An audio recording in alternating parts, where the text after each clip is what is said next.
Welcome back to our second video on time remapping.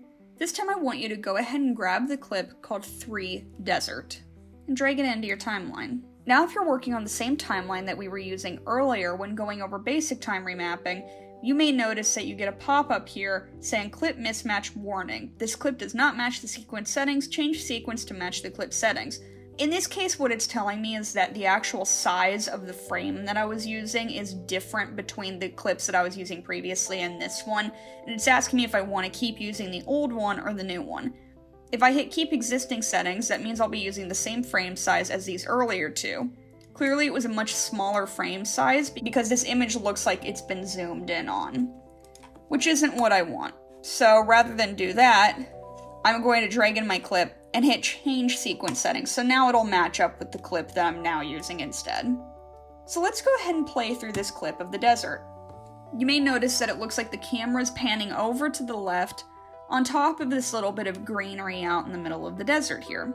So what I want to do is I want to make it so that as soon as we hit this patch of green, the video goes in reverse. So what I need to do is I need to scroll to about the point where I want my reverse to begin. This looks like a good spot right here.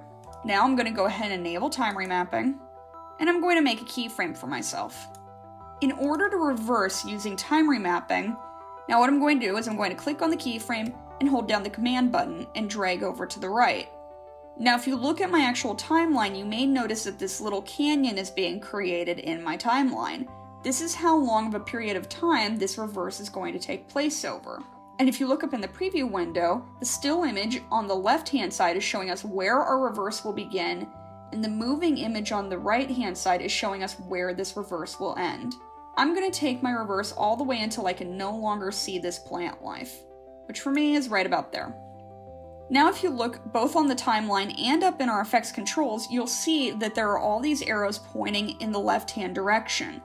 This is telling us that this section is going to be reversing. So I'll go ahead and play so that we can see what's happening. We hit the plants, and then immediately it bounces into a reverse.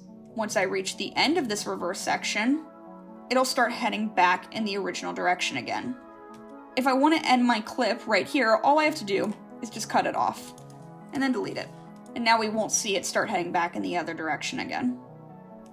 We can also follow the same rules that we did earlier in order to make this ramp into its reverse, by breaking apart our keyframe into 2 and curving the ramp. And we'll do that on both sides. So now it'll just fall into a more gradual reverse. Now the one unfortunate thing about this is that we can't reverse a section of a clip and adjust the speed at the same time. If we wanted to, we would have to do it in a little bit of a roundabout way. One way would be to just export out this clip and then bring it back in and use it as if it were a completely new clip, or we can do what's called nesting, and the way we do that is we hit right click and press nest. And then you would title it and hit OK. And that sort of does the same thing. You can do this with entire timelines if you want to. I'm a little skeptical of nesting personally. I've had a few glitches happen with it, so I would try to avoid this if possible. But this does allow you to now go in and do your time remapping as you normally would.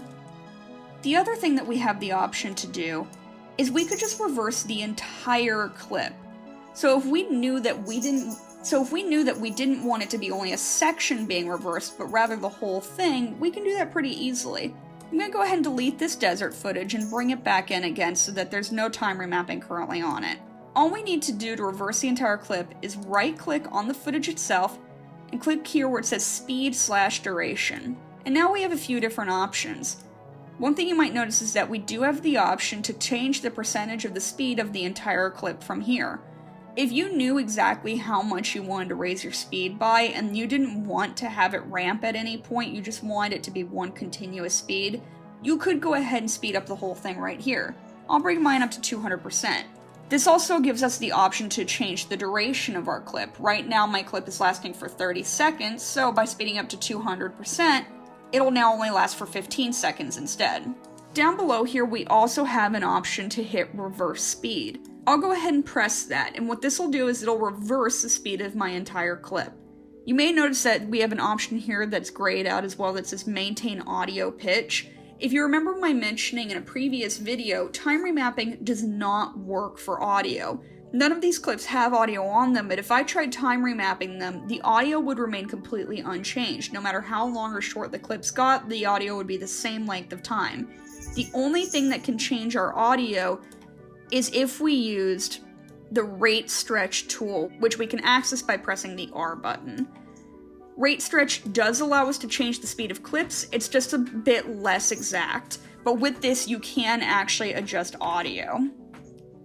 The last thing you'll notice is that we have our time interpolation option again. So if I were slowing down this whole clip, I could click here and go to optical flow as well, like I showed you in the previous video. Once I have all of this, I'm going to go ahead and press OK. And now, not only do I have a sped up clip, but it's automatically going in reverse for me the whole way through. In the next video, we're going to talk about making freeze frames with time remapping.